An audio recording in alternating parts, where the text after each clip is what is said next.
If one or more corrections are required to a prior month's submission, the user can access this function from the VMS's homepage. A PHA cannot change submissions with the status of the following unless doing a prior month correction: when the VMS has been already submitted, or when the hard edit has been approved. Once we select the prior month correction, and we're going to select what field we want to change, an old value will be displayed, the new value will be displayed, and a difference will be displayed. We have to explain why we're making that correction. We have 4,000 characters to use to explain that correction. If there is a hard edit, the housing authority will have to explain why there's a hard edit. Once we explain that hard edit, we can now submit that data. The assigned FMC financial analyst will review and approve or disapprove any submission that generates a hard edit.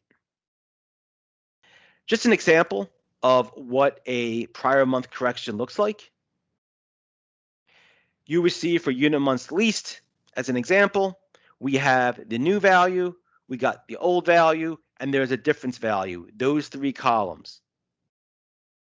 And we have to explain why we're making that change. Again, the PHA justification is on the bottom.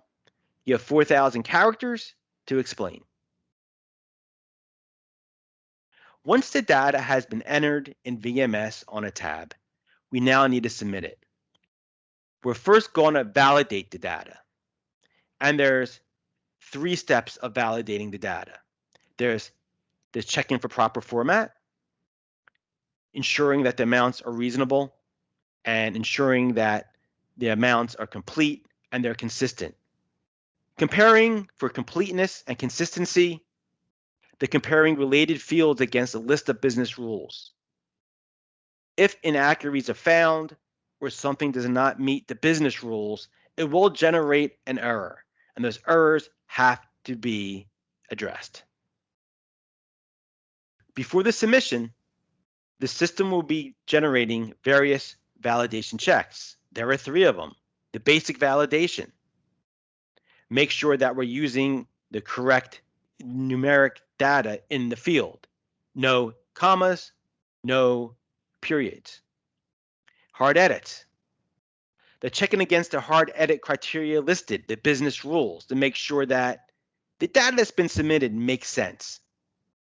Cross-validation. The checking to see if you reported litigation leasing, well, where's the litigation HAP associated with that leasing? If a field fails all 3 types of validation checks, only the first type of error will appear.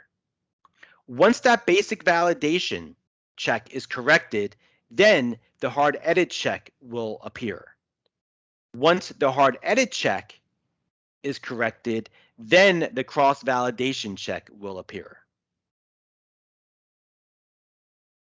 The mandatory check, again, your mandatory check, going back 1 slide, is the basic validation, making sure there's a numeric value if it's required or it's blank. No commas, no decimal signs. The hard edits, we're making sure that we're following the business rules. We're explaining why some of the data that we entered may not be consistent with the business rules that the VMS has. For an example, the PHA reported HAP costs for VASH, but the PHA does not have a VASH program. And then the cross-validation check, if we're going to report unit months leased, we have to have corresponding HAP or vice versa. Now, let's talk about the reporting fields. We discussed why we use the VMS and what value it provides to us and to HUD. We discussed the business rules, what's expected by the user. Now, we're going to enter data into the VMS. So on tab 1, it begins with RAD, RAD 1 and RAD 2. RAD 1 you will report unit months leased as of the first of the month.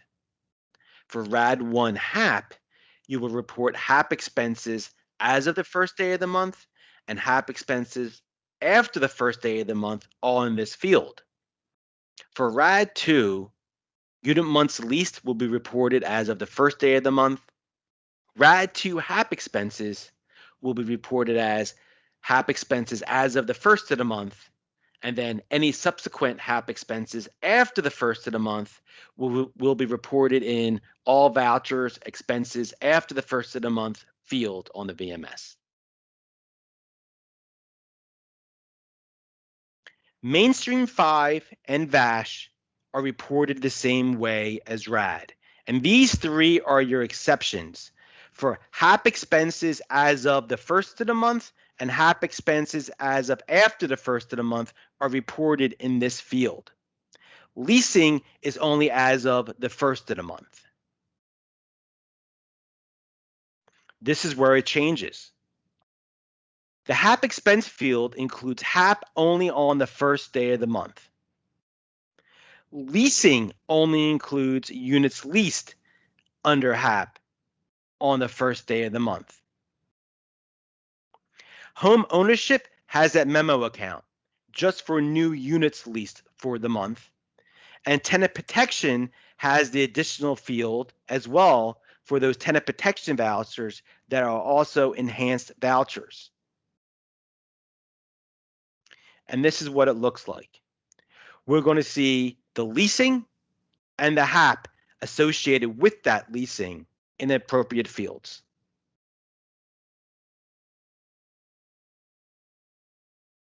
This field, all HAP costs incurred for new contracts after the first of the month.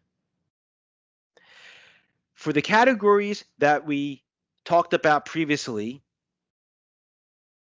on this slide, for litigation, home ownership, etc., any HAP costs that were incurred after the first of the month, which means a new contract that was signed, a new HAP contract was signed after the first of the month, will be reported in this category, all HAP costs incurred for new contracts effective after the first of the month. This will not include MTW categories. They have their separate categories for after the first of the month, and does not include RAD 1, RAD 2, VASH, and Mainstream 5. There will be a separate HAP expense after the first of the month for the MTW field. In addition, there will be separate leasing for MTW, for leasing as of the first of the month with the associated HAP.